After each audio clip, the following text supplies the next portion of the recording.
Just to introduce you, first of all, we'll throw a question to Beáta and we'll throw a question to Dávid because you haven't heard them speak yet. Beáta, how about drawing up the legal framework between KICs and EIT? How does that happen? Yes, good afternoon, everyone. As it has been already briefly mentioned during the presentation of my colleague Michal, when a consortium is designated by the governing board of the EIT, the startup phase may begin, which means that the consortium must submit a startup plan. And if this startup plan is evaluated positively, the EIT is going to sign a startup agreement with the consortium. This startup agreement is a multi-beneficiary grant agreement, which allows the KIC that in the first year until the end of December 2017, the KIC may be set up legally, operationally, the KIC may be ready.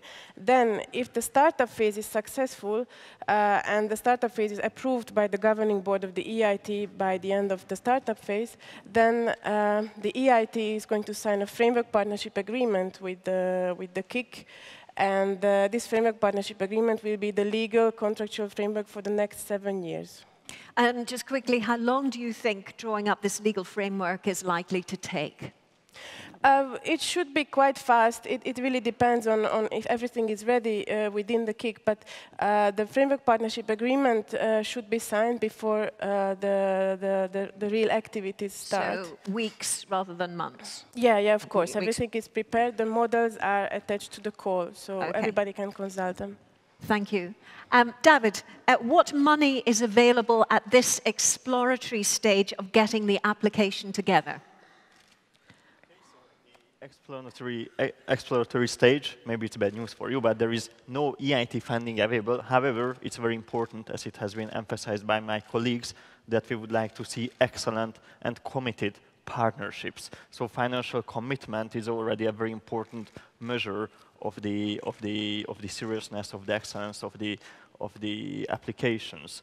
So no EIT funding for the preparatory stage before the submission of the applications. However, following the submission, and if your KIC is designated, then EIT will start to channel funding to you.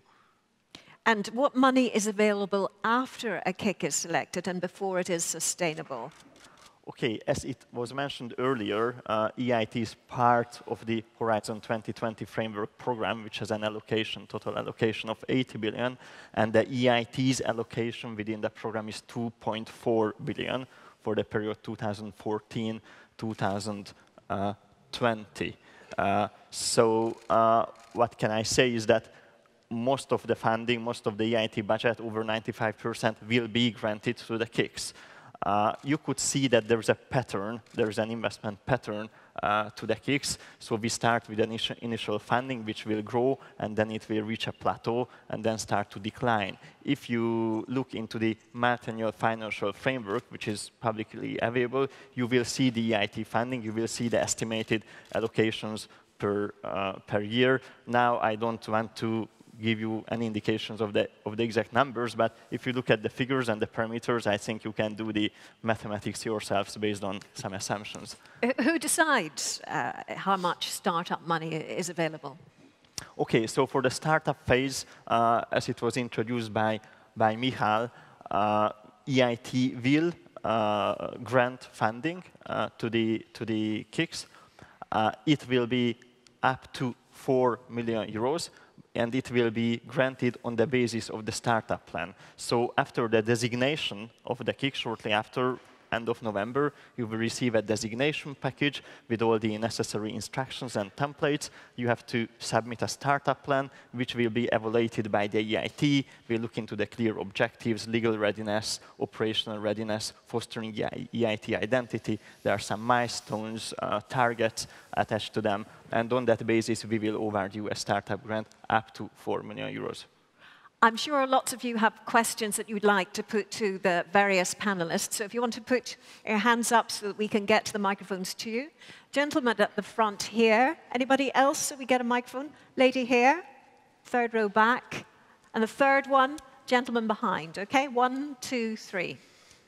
Thank you very much for that. My name is Hugh Mervyn Hughes. I represent Wales Food Industry Centre. My region, unfortunately, qualifies for the highest level of cohesion policy interventions, and I'm very interested to know as to whether or not it's possible to create synergies between different EU funding instruments with regards to the aspect of financial sustainability for the KICs. Mathea. Yeah, this is not only possible, but it's a clear desire from our side. It's a clear, let's say, incentive on our side to look into all kinds of synergies, including those for funding. I mean, synergies can happen at all different levels. The strategy level, at the policy level, at the activity level. And of course, it includes also smart alignment of available funding. And we talked a little bit about the EIT Regional Innovation Scheme. And that is a clear scheme which looks into alignment with structural investment funds, with, in particular, smart specialization strategies, regional innovation strategies. As EIT, we incentivize the scheme. However, the majority of the funding will have to come through other funding sources, including the structural and investment funds. So yes, this is a clearly defined objective from our side, where we as EIT help the KICs to facilitate, to identify the opportunities and to benefit from them. Thank you. My name is Beáta from the German Aerospace Center. My question concerning the budget, EIT budget, especially you referred to the Strategic Innovation Agenda, where the EIT budget is outlined, and I'm very often asked about the cuts because of the FC. Is there any perspective to overline this, our alternative financial budget possibilities to overcome these cuts? So thank you very much. The question of the impact about cuts. Dávid? Well, the impact has been mitigated, I believe. We had a budget allocation. There were some changes indeed in the budget. It was successfully mitigated. So according to the amended multi-annual financial frame, as I said, we have a 2.4 billion allocation until 2020. Thank you. Maybe Gentleman there? I am Agusti Fons from IRTA, an agricultural research center in Barcelona. My question is very concrete. In the basis of, in the launch of the KIL, it says that the quality, innovation quality of the, will be only evaluated based on the members of the consortium. And in the table, then it says that SMEs must be also in. If, for the implementation of the strategy of a concrete KIC, we need to develop other kinds of partnerships, you mean that these will not be evaluated? So no matter that if we include other kinds of partnership more than the ones present in the consortiums, you will not take care of them? All right, let me put that question to Stefano, first of all, about weighting partnerships. I don't know if I understood correctly the question, so you, maybe I can try to rephrase it, if to myself to understand it. You mean that when you prepare the call for proposal, you may have some partners that are not partner at the moment of the proposal, but they will be partner later on? Is that the question? No, I think you meant geographically, didn't you? Microphone coming. If we have 50 partners from all the regions making the consortium, but at CLC level, we gather more industries, SMEs on research, but they have no place to be in the consortium because you have only limited up to 50 places. But they are there. But they are not going to be evaluated because they are not form part of the 50. Yeah. That's the question. Shadow partners are not evaluated by our proposal. This is the main answer. So in theory, they should not even be there because we are asking a limitation of 50 in order to allow a very strong setup at the very beginning of the partnership. So, I mean, this will not be visible, but if you limit yourself let's say, artificially to 50, but in reality you come with 200 partners, of which 150 are invisible, first of all, they will not be assessed.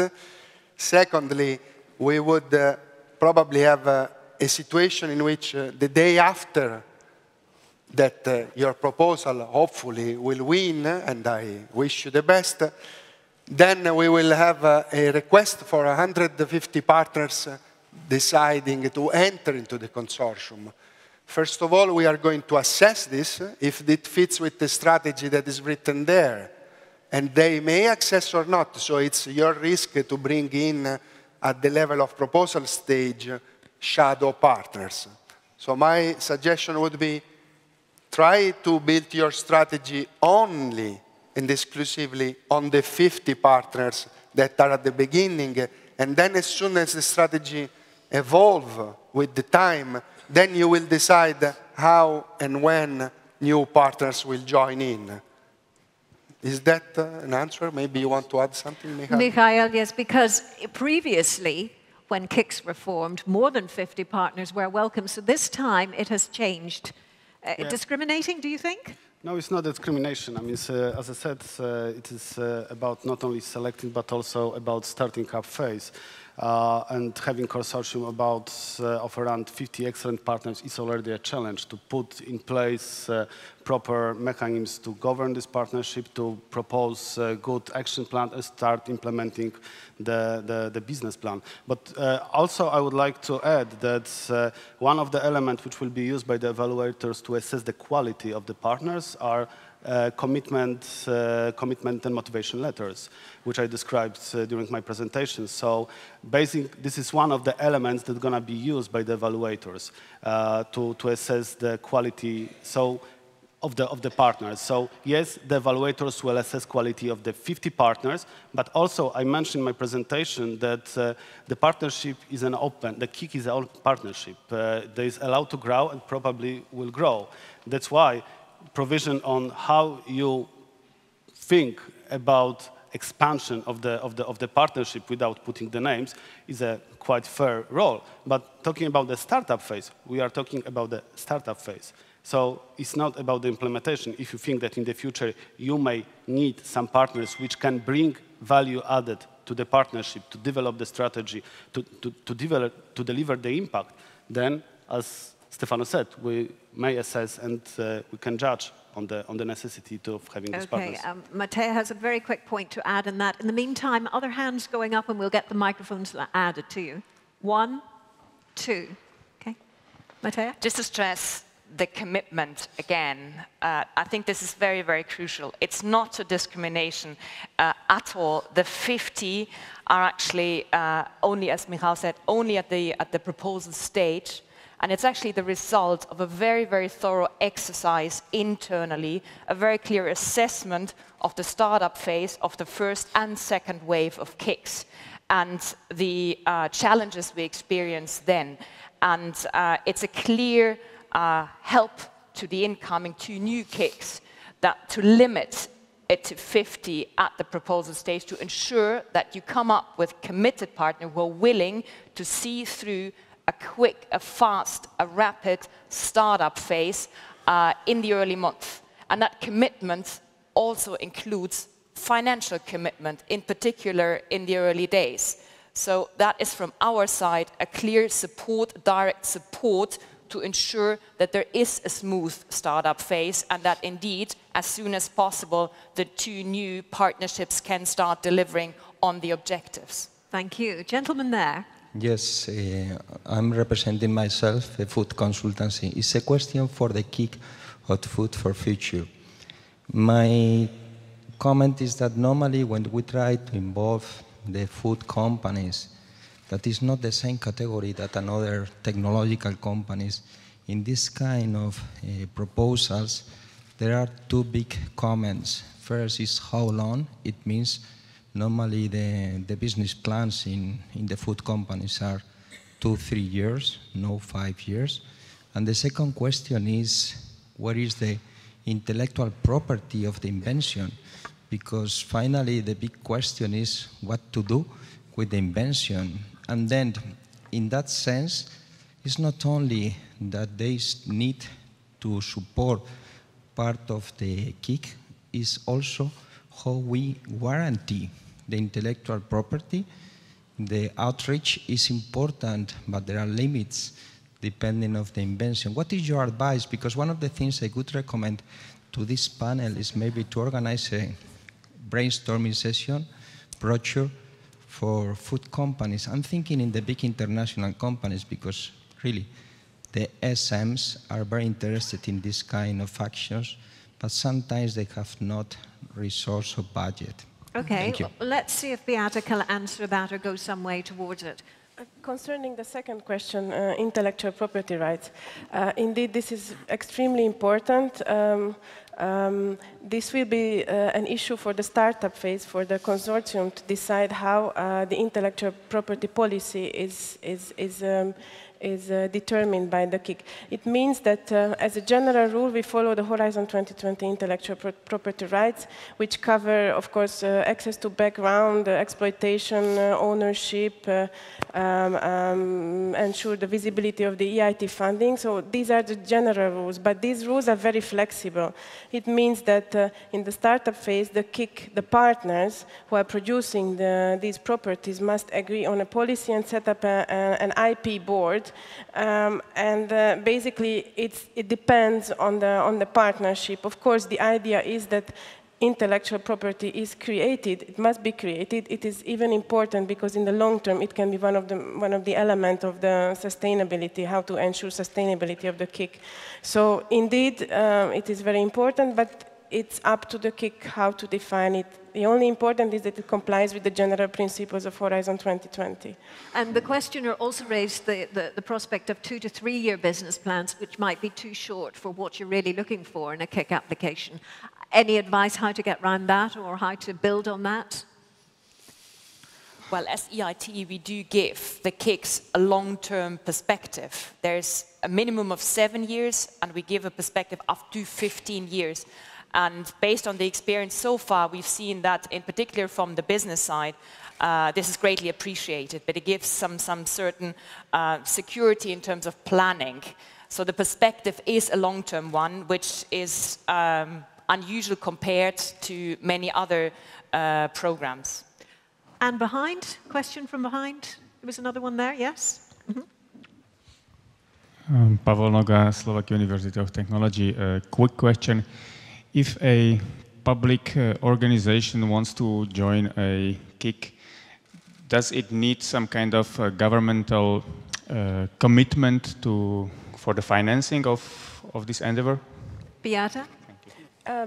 For the financial capacity check, public entities are exempt for it. So if you submit in your appraisal, in your proposal that you are public, you are established by the government of your member state, it means that you will not be your financial capacity will not be checked. But of course, in terms of financially committed to the whole KIC, you, as a public organization in a member state, you also need to commit according to the business model and the strategy of the KIC.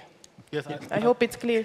Yeah, I would like to only add that actually talking about these requirements, we are talking only about the coordinators. So if this university wants to be a coordinator, but if you want to join a KIC, then simply you have to go aligned with what is decided among the partners. And this is the decision of the partnership. What are the exit roles? What are the conditions on which you want to cooperate? And you want to build a partnership for the future. Mathea, just very quickly, is there any flexibility on the deadline for applications? We are very flexible in many, many respects, but we are not flexible at all with regard to the deadline for submission. All right. Any more questions from the floor? Lady there and over there. Okay, 1, 2. Hello, Montse Cruz from University of Barcelona. Regarding the Agustifon question, I'm used to the ET Health because I work in the university with that, and I used to have core partners and associated partners. This limit to 50 partners, it's saying that we are not going to have associated partners any longer, so we want only core partners that are really engaged and they are really active, because more or less it's the amount of core partners we have on the project. Okay, so maybe I will start, and maybe legally Beáta will support me if needed. So first of all, I mean, this kind of the division between the core partners, associated partners, is not a division which is imposed by us. For us, partners are partners, or eventually linked partners if, in a contractual relation. So this is depending how the KIC defines, basing, I don't know, on the membership fee schemes or the way how you're gonna to work on those partners, categories, classes, type of association, whether it's gonna to be more involved in the management, less involved. But what matters for us is the number of partners who are going to form consortium, so who are going to be submit the application via the submission system. I also don't want to repeat what we answered and what Stefano said about the partners which are behind the scene, but such division like core partners or associated partners is not the division of the EIT. It's a terminology which is used by specific KICs. It's up to the KIC to make this decision and to make this definition. Thank you. Question from the back over there. No? Changed your mind. Okay. Over here. Yes, lady at the back with glasses. Gentleman there. Yeah, thank you. We heard sometimes now, my name is Claudia Hefner from the Helmholtz Brussels office. We heard sometimes that the long-term perspective seems to be very important for the EIT. That's why I would like to come back to the budget question. As it was uttered before, that means the budget reductions for the EIT. It's quite a big amount of money, so 300 million euros, 13% of the foreseen budget. And I would ask you to give some more answer on that concerning the reductions for the special, the KICs. So which KICs would be, where could we see the most biggest cuts? We have seen a curve, that means in the startup phase, there's a big funding period for the EIT, for the KICs. But afterwards, it gets smaller. That means after 4 to 8 years. So it would be nice to know, will be the biggest cuts for the older KICs? And another question would be, let me take that one just yes. at the moment. Let's hold that one here. What happens to the funding for the KICs as it phases out? And how much is this implemented in cuts? Okay, in terms of budget cuts, well, we are working on assumptions that we have a budget approved. Indeed, some budget cuts happened. I think we managed to tackle this. We took some mitigating actions. We do not foresee any other budget cuts. However, as it was emphasized, we are awarding excellence. Of course, predictability is important. That's why we have a multi-annual financial frame fixed until 2020. I would like to emphasize again that you should consider the EIT funding as a catalyst. This is a catalyst to attract funding from other sources. This is very important in terms of financial sustainability. We would like to catalyze and to empower innovators and entrepreneurs in Europe to find world-class solutions to tackle societal challenges. So in terms of funding, we have a funding fixed until 2020. Very briefly, Mathea. Very briefly, again, the EIT is not yet another funding scheme. I think this is very, very important to consider. Our investment, it's an investment in impact, and this investment follows a certain pattern. It has an increase, it sees an increase in the early days to ensure that there's a smooth startup phase, in particular of the new KICs. And with regard to the budget cuts and the mitigation measures we took, we have flexibility in that respect to ensure that these cuts, which we, together with the KICs, ensured, do not jeopardize the startup of the new KICs. There's flexibility by the board to decide on an annual basis about the allocation of funds. We mitigated them, and with regard to the more mature KICs, it actually increase the speeds and their development towards financial sustainability. So two-way approach. On the one hand, not to jeopardize the new KICs in their startup phase, ensuring that they have sufficient funds to get off the ground, and on the other hand, to speed up the development towards financial sustainability, work with the KICs. That is our role as an investor in impact. Okay, let me take the final question from over there when the hand went up. Who was it and got the microphone? Somebody in the middle? Gentleman there, yeah. Thank you for your presentation. My name is Dominique Ollinger. I am representing a large company. We are interested in manufacturing, and of course added value has some meaning, because otherwise we will not do manufacturing if it doesn't bring added value. So it was my first remark.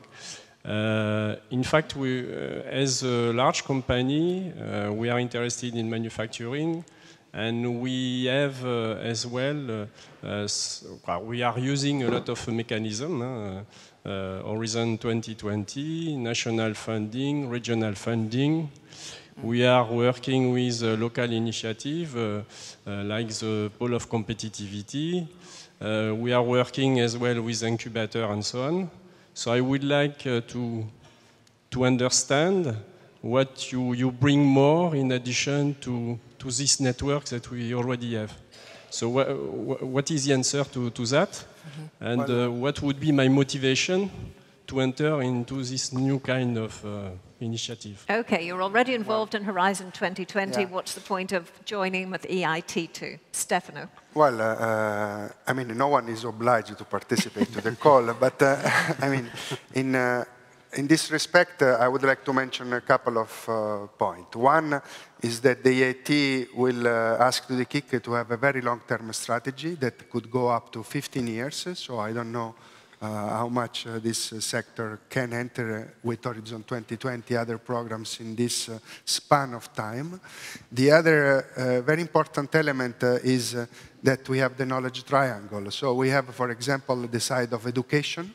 So we are creating also the skills and the technical and scientific people that will serve your own community in the future. And we are doing this in giving them also the possibility to the students to become entrepreneurs of themselves and serve your community at the best, not only with technical skill, but also with other skills.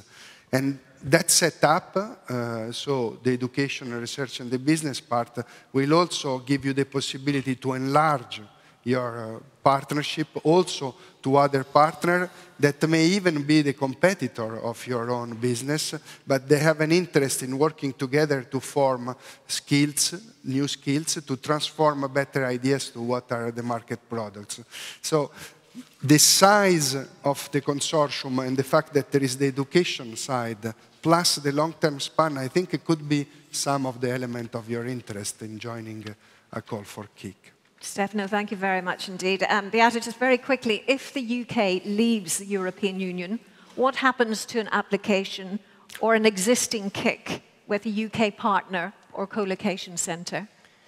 Yes, we cannot preempt the decisions of the people in United Kingdom. But nevertheless, if this happens, it doesn't mean that UK partners must leave the existing KICs, or UK or British partners cannot join any of the future KICs. We follow the Horizon 2020 eligibility rules, which means that there are associated countries and there are third countries. If the UK leaves the European Union, and then the UK still remains an associated country to the Horizon 2020 program, then there will be no change, because these countries are eligible, they have the same rights like an EU member state. If the UK becomes a third country, then there will be an additional administrative procedure to allow funding for the UK entities, but it means that whichever scenario is going to happen, UK entities are very much welcome in the EIT KICs. Thank you all very much indeed.